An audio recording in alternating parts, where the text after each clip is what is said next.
so good. Okay, I'm going to need some help with the next piece. I am going to, I'm doing this.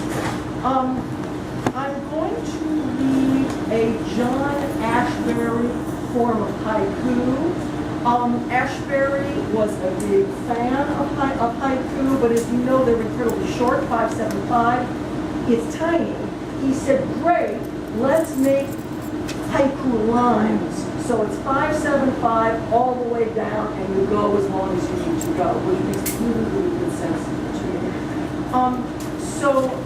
In order for this to work, what I'm going to need to have happen is this.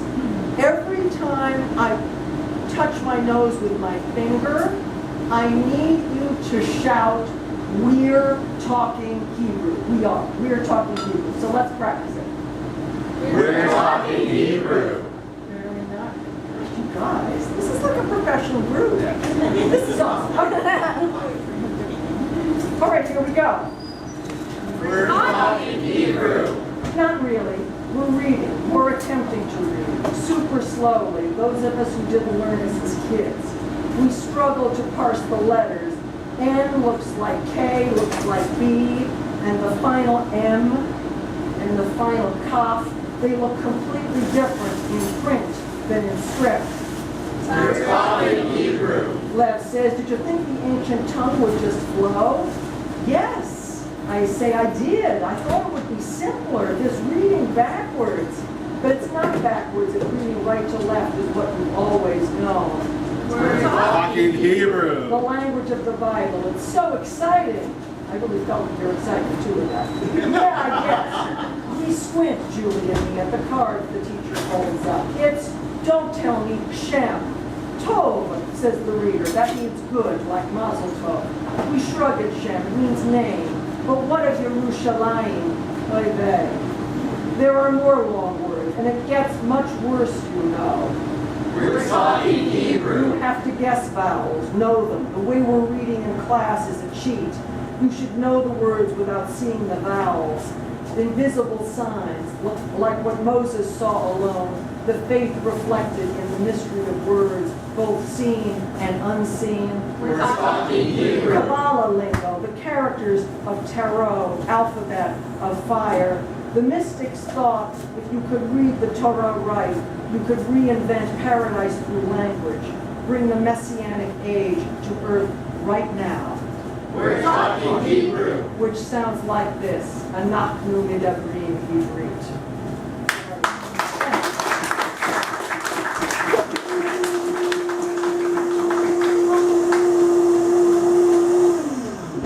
Good, doesn't it? Like whatever that is, I want it.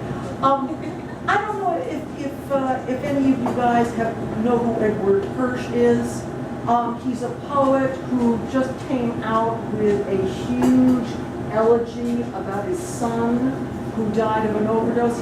Edward Hirsch is an amazing poet and an amazing person. I heard him speak at UC Riverside many years ago. He wrote a book called How to Read a Poem that is incredible, and he's a fabulous ambassador for poetry. Anyway, he was talking on the NewsHour last night about the elegy, and of course the elegy, the poem of mourning has been with us for such a long time, and the interviewer was saying, oh yes, the poetry is great because it can make the person live again, blah, blah, blah. And he was great, and I just love many reasons why I love him, because he said, actually, no. Poems are amazing and they can do many things, but they can't bring back the person. And would you rather have the poem or the person? Of course you'd rather have the person. And I just thought that was brilliant, and I thought it was gutsy to say, and yeah, well, of course we'd rather have the person. And here's a person I'd rather have. Reading Václav Havel's obituary. Václav Havel was a playwright and a poet who was a dissident in Czechoslovakia, imprisoned many, many times, and he became the first president of the country in 1989. It began with Czechoslovakia. I was green 13 at camp in New Hampshire, and I saw the life photos of the tanks rolling in. Something changed in me. Something rose up. Then in New York, with you in our 30s at the Public Theater, the play Havel wrote about the brewery.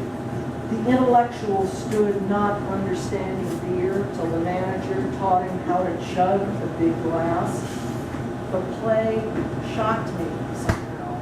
I couldn't chug on a bed. I looked at your leg crossed over the other in the theater, and I saw the holes in your shoes. Later on a cold walk, you explained to me how the two men drinking beer together at the end, that meant something. Intellectuals need to understand regular people, learn from them even, do what they do. There is wisdom in daily habits, a generosity in the smallest gesture that elites don't understand. This statement mystified me for years, until once at Disneyland I helped a child release her foot from some drill work. She had stuck it through and panicked. I saw how to pull her out. "Dekuchi," said the father. "You are Czech?" I said in English, but he had already turned away. This means, I think now as I read Havel's obituary, that the work is never done. The intellectual bends under unending obligation. You've helped me? Big deal, says the brewer. You've understood one person? About 1,000, 1,000,000. More? The theater's fine, but the challenge of the tanks remains. How to deal with them once they've come, and how ideally to keep them from ever coming.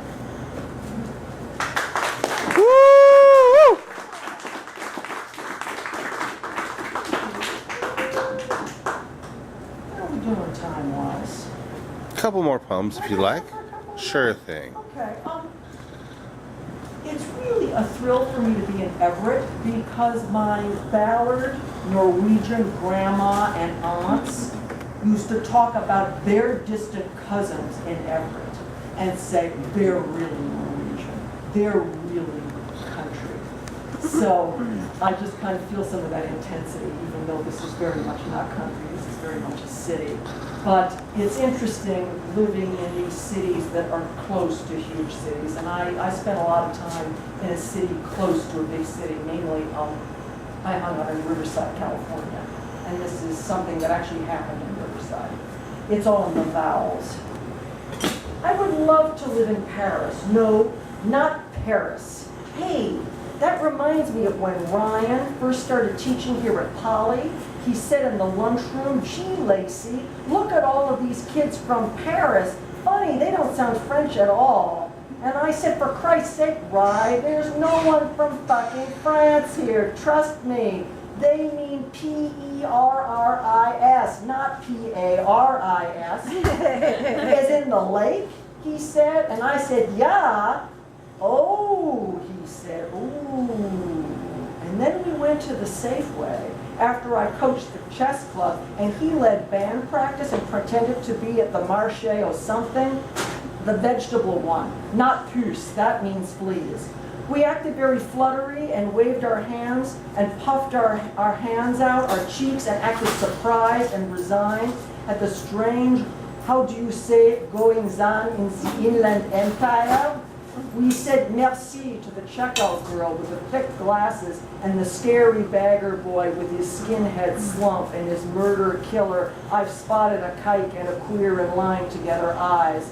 The one who, as we left, murmured, "Au revoir, monsieur, dame." And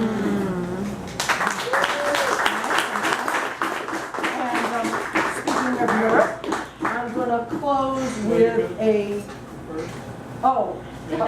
pimp the book, right? I always forget to do that because I'm a teacher, so I forget about these things. Yes, only $10. Only $10. Only $10. And if you don't want to spend the money, please take a bookmark. I'm going to close with a riff on a fantastic German artist whose name was Hans Arp. He also spoke French. You may know him as Jonah. He wrote in both languages, which is infuriating. And this is a riff on one of his German poems. This is Glimmer and Blossom.